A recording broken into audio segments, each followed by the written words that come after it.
नमस्कार.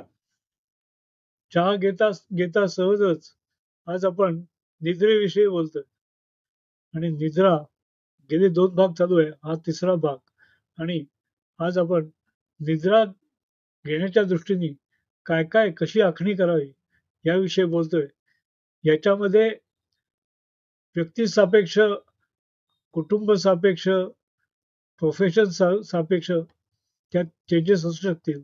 पण मूळ संकल्पना कशी असावी याविषयी मी थोडंसं आज सांगण्याचा प्रयत्न करतोय आणि हे नक्की अ, आत्मसात करावं आणि याप्रमाणे आखावं जेणेकरून आपली झोप नेहमीच चांगली लागेल आणि आपल्याला आरोग्याचा लाभ हातोहात होईल आणि यश, कीर्ती या सगळ्या गोष्टी आपल्याला प्राप्त होतील. तर तो विषय असा आहे, की आपल्याला उठायचं किती वाजता? त्याच्या आधी 6.5 तास आपली झोप कमीत कमी व्हायला पाहिजे. या दृष्टीने वेळ कुठली? त्यावेळेला आपली झोपणं व्हायला पाहिजे. ती झोपण्याची वेळ आहे. त्याच्या आधी 2.5 तास आपलं जेवण व्हायला पाहिजे. 2 ते 2.5 तास. त्याच्या आधी आपली विश्रांती, अंघोळ व्हायला पाहिजे. त्याच्यानंतर जेवण जे सौम्य असेल, जे तिखट, जळजळीत, ॲसिडिटी निर्माण करणारं, विदाही, दाह निर्माण करणारं असं असणार नाही.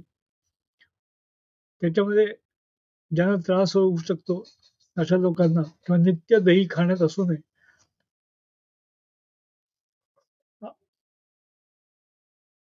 खूप जास्त जेवू नये, खूप कमी पण जेवू नये.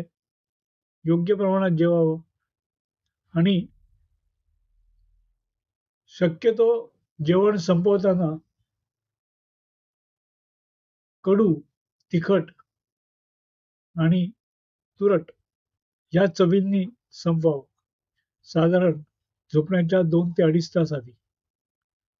त्याच्यानंतर साधारण जेवण झालं, की साधारण 20 ते 25 मिनिटं शतपावली घरातल्या घरातच घालावी. ही शतपावली अशी असावी, की श्वासाची गती वाढणार नाही. या गतीने असायला पाहिजे. त्यामुळे ती संथ गतीने पण सारख्या गतीने व्हायला पाहिजे. हे कधी जास्त, कधी स्लो, कधी फास्ट असं होऊ नये. एकाच गतीने व्हायला असावी. यावेळेला तुम्ही एखादं स्तोत्र म्हणू शकता, काही सुविचार आठवू शकता, चांगल्या गोष्टींचं चिंतन करू शकता. पण ते जरुरी आहे. यावेळेला आणखीन एक गोष्ट करायला हवी ती म्हणजे अशी, की घरातली जी आपली प्रकाश व्यवस्था आहे, त्याच्यामध्ये एक संथपणा म्हणजे ती प्रकाश व्यवस्था थोडी डीम करायला पाहिजे. डीम करावी. जर 2 ट्यूबलाईट्स असतील तर एक करावी. ट्यूबलाईट असेल तर छोटा दिवा लावावा. जर रात्री अभ्यास करणारे लोक असतील त्यांच्या टेबलावर किंवा त्यांच्या बसण्याच्या अनुषंगाने तो दिवा ठेवावा. बाकीचे दिवे हे कमी करावे. त्या 20-25 मिनिटाची शतपावली झाल्यानंतर आपले छोटे छोटा स्क्रीन जो आहे त्याच्यावर शेवटचं आपलं एकमेकांना दर्शन व्हावं अशी व्यवस्था करावी आणि WhatsAppचे मेसेजेस जे आले असतील ते पाहावेत. त्याच्यावर रिप्लाय करावा आणि तो मोबाईल आहे तो बंद करून टाकावा आणि त्याच्यानंतर आपण आपली एक डायरी लिहिण्याची व्यवस्था करावी, जी नियमाने आपण करू. त्याच्यामध्ये पहिली गोष्ट करावी ती म्हणजे आजच्या दिवसामध्ये आपल्याला काय चांगले अनुभव आले ते लिहून काढावे. कटू अनुभवातनं आपण काय शिकलो हे लिहून काढावं. त्यानंतर काल अर्धवट राहिलेलं किंवा आजच्या दिवसात अर्धवट राहिलेलं पण पूर्ण करायलाच पाहिजे असं कोणतं काम असेल ते पहिल्यांदा लिहावं. आणि त्या व्यतिरिक्त त्याच्यानंतरची जी महत्वाची कामं आहेत ती त्याच्यापुढे लिहावीत. हे आपल्या रोजनिशीमध्ये लिहायला हवं. आणि त्यानंतर आपण आपली औषधं घ्यायची. औषधं जी आहेत ती झोपायच्या वेळेला घ्यायची सांगितलेली असतील डॉक्टरांनी, ती घ्यावी.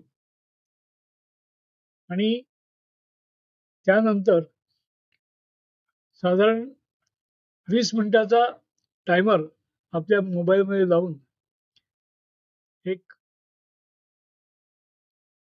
चांगलं मेडिटेशन करावं किंवा योग निद्रा घ्यावी.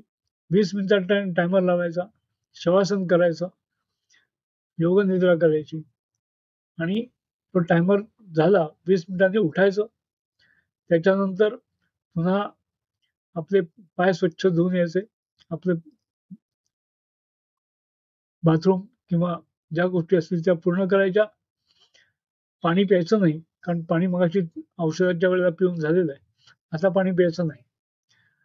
आता चिंतन हे करायचं की ज्या भगवंताने आपल्याला हा उत्तम देह दिलाय, ज्या आई वडिलांच्यामुळे हा आपल्याला देह मिळालाय, तो आपल्याला आजपर्यंत उपकारांसाठी वापरला असेल तर त्याचा विचार न करता उद्याचा दिवस उपकारांसाठी कसा वापरता येईल आणि आणखीन हा देह चांगला वापरण्याच्या दृष्टीने आपण काय करू शकू हा विचार करावा. त्या भगवंताचे गुणगान आठवावे. भगवंत तुम्हाला मान्य नसेल तर निसर्गाला आठवावं. निसर्गाला आठवता येत नसेल तर आई वडिलांना आठवावं. आई वडिलांना आठवता येत नसेल तर तुमच्यावर उपकार करणारे जे आहेत त्यांचं चिंतन करावं. जे तुमचे आवडते आहेत, जे तुमच्या हृदयाच्या मनाच्या जवळचे आहेत त्यांना आठवावं. आणि आता विश्वात्मके देवे म्हणजे हा विश्वात्मक जो परमेश्वर आहे, या विश्वात भरलेला जो परमेश्वर आहे त्याचं चिंतन करा. निद्राधीन व्हावं. जय जय रघुवीर समर्थ.